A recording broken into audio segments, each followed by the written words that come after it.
Angelic Ingenious Supplies.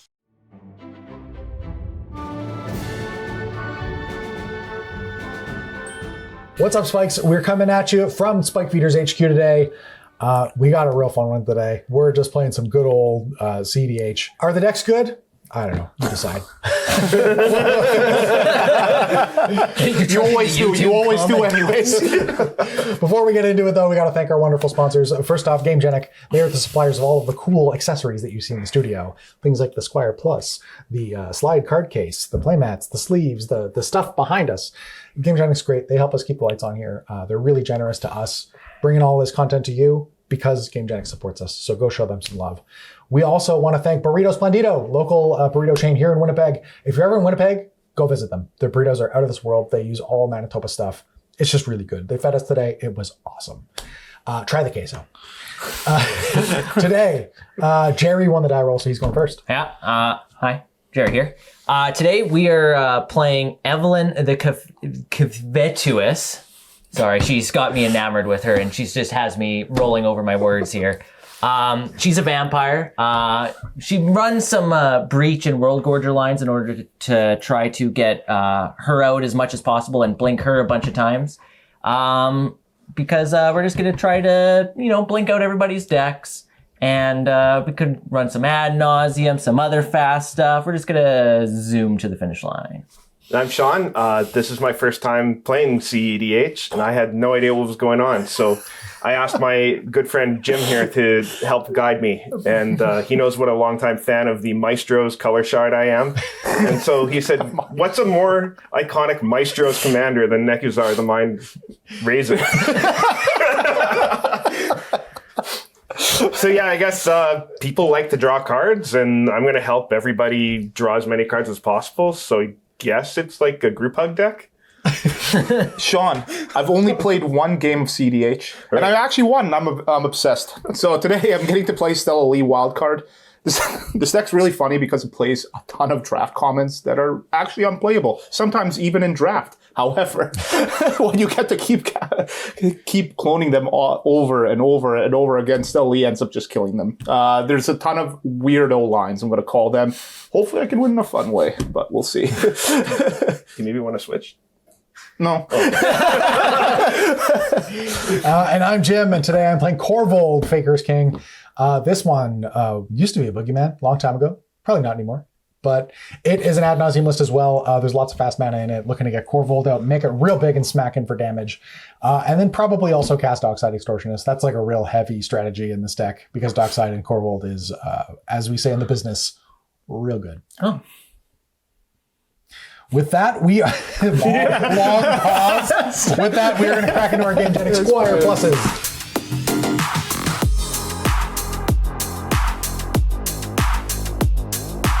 Yeah, any pre-game effects? Oh, my first one on the channel. I have a Gemstone Caverns. Okay. And I'm going to get rid of a Thundering Falls. All right. Draw a card. I'm going to play this City of Brass. Play a Lotus Petal. I'm going to crack the Lotus Petal for a blue. Tap City of Brass for a blue, going to 39. Play an Arcane Signet. Tap an Arcane Signet for a blue to play out a Mystic Remora. Missteps? I'm triggering the shit out of this thing. Yeah. Michael? Yep. All right. Spire of Industry. Mana Crypt. Yeah. That's a How much fish. I've got to pay? 4. Oh, never mind. I thought it was 1. All right. We're not doing that. We're not doing that. Go for it. Gonna tap that for a Sensei You Stop. paying the 4? I'm not. Shots for About a minute. game. Activate this. Fun times, eh, Sean? Yep. I will take 3 to play Shatter Skull, the Hammer Pass. It's Shatter Skull summoning, but the other side. Jerry, have a card in the house, buddy. Okay, I'm done, though. I'm being responsible after this, I promise. After this one, You're up, Jim. That's Ancestral Recall. I will draw a card. I'm going to play this Bloodstained Mire, and I will crack it going to 39. I'm going to get this Bayou, and cast this Elves of Deep Shadow, and then I'm going to pass. Untap. All right, we have a cumulative upkeep. We are going to pay that. Draw a card.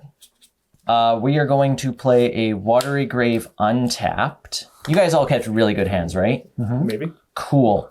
I'm going to tap City of Brass for a red, going to 36.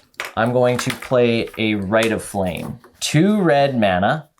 I'm going to tap to add a blue, and I'm going to attempt to cast a Windfall. This is so sad because I was the only one that was responsible, and I'm getting hard punished for it. Hold on. Super quick. First off, joke's on you. My hand sucks. Let's see. So what do we? Greatest number. How many cards do you have in your hand, Jerry? Oh, you must have the most. I have 5. I've got 6. I kind of want to draw a lot. Okay, I'm gonna give you an extra card here. I'm gonna cast a Chain of Vapor targeting. I don't know if I should target this Mystic Remora. I mean, that's all right. I would not. Do not target the Mystic Remora. Well, I can target the Crypt and he loses it as well, right? That just turns Sean off, or I can target your elf and I see you in the next game.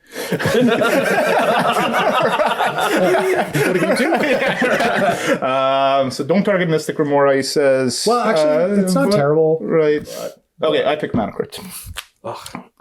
You can copy it by sacrificing. If you sack a land, you can copy it. And are you paying 4 for that? I'm not. I'm going to pay a blue, and I am going to Chain of Vapor the Mystic Remora. Oh, actual Chain of Vapor.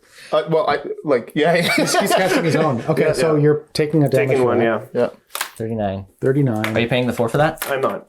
Please draw a card. All right. Would you like to copy Chain of Vapor, Jerry? I would not. All right, good talk.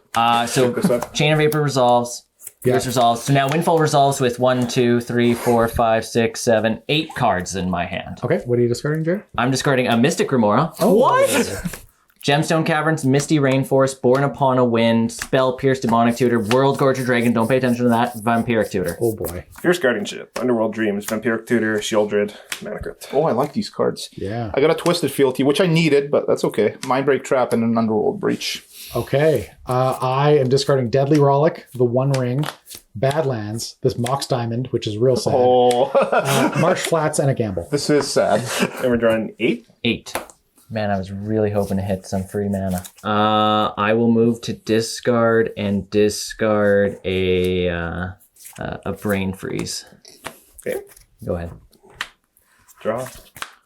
Play a Wooded Foothills. I will deal a damage to myself here and play a Mystic Remora. 38. I do not need to discard. Go ahead, Phil. Okay, so for my turn, it's going to look a little weird, but I promise it makes sense. I'm going to start the turn off by exiling a Simian Spirit Guide. So that goes here. Mm-hmm. I will play... I'm not starting. You don't have to keep... Well, maybe I am. Stroke count 1. Stroke count 0. Maybe I am. We got a blue. I'm going to play this Exotic Orchard. Okay. I'm going to use specifically this mana to cast Stella Lee, a wild card. And I'm actually going to pass the turn. Draw card. I'm going to play this Ancient Tomb. Then I'm going to tap my Bayou for green and cast a Birds of Paradise. And I'm just going to pass. Untap, upkeep, draw. Before I play this next card, would any of my opponents like to concede? Well, why? Yeah, convince me, please. None of you did it at the time, so I'm going to play this Morphic Pool. Jerry just pulls down his PowerPoint slide back. I'm then going to ask for all of my opponents to be cool. Done. I'm going to tap blue and a black. I'm going to attempt to cast this Animate Dead. Trigger. Do I have to, wait, on cast, do I have to provide a legal target? Yep. So it's targeting the Worldgorger Dragon in my graveyard. Not paying. Pass priority. Pass priority. I got nothing. I would like to show what would happen when this Worldgorger Dragon ETBs. So when it ETBs, there is currently a trigger on the stack. Or is it exile? It is exile all other permanents I control. I have an effect to this. It's not... I can't. Oh, you can't just say that. Oh, it's Phil, not good. You got my hopes up. No. Well, okay, I couldn't... I was hoping that you had something, but you didn't. So the Worldgorger trigger is on the stack. That's right. I'm going to try to do something, but I have a peek. We'll take a look at what's on top of the deck. Trigger Mystic Remora. Trigger Mystic Remora. Sean, what you got in your hand? Okay, peek on the stack. Yep. I'll pass priority on peek. I'm passing priority on peek. Nothing. I can confirm he's not slow rolling. All right, well, maybe it was a short CDH game. Results. All right, so now I'm going to demonstrate what happens when a Worldgorger trigger is on the stack. I'm going to tap Arcane Signet for a black. I'm not going to tap City of Brass. Yeah, really importantly. Smart. So now what happens is the Worldgorger trigger resolves, and all of the rest of my permanents are exiled. But then, oh no, Worldgorger Dragon doesn't have Reanimate on it anymore. I mean, Animate Dead? Animate Dead, thanks. Very good. Very specifically Please Animate continue. Dead. Worldgorger Dragon's going to my yard. Oh no! Worldgorger Dragon left play. Look at all these things that come back. Animate Dead. All right, so now with that ETB on the trigger on the stack, I get Worldgorger Dragon, and I would like to demonstrate, I think I've demonstrated a loop where I'm now going to get infinite mana during this. And then, while I'm in the loop, and once I have enough mana to cast Evelyn, I'm going to flash Evelyn in as part of the loop in order to exile the top card of each opponent's or each player's library with a collection counter on it. This will empty your libraries, and you will die when I pass the turn. And so, yeah, I guess you just play like one spell per loop, or you can kill us in a myriad of ways at this point. At this point, I could try to use your decks, or I could just exile your libraries and pass the turn to you. Yep. My undefeated streak of one game is over. Although, notably, I guess, before the comments get in there, to end the loop, because this is actually a loop that you that just continues. It's just like a natural loop. You do need a creature in the graveyard to target to end the loop to get to the point where you can pass the turn.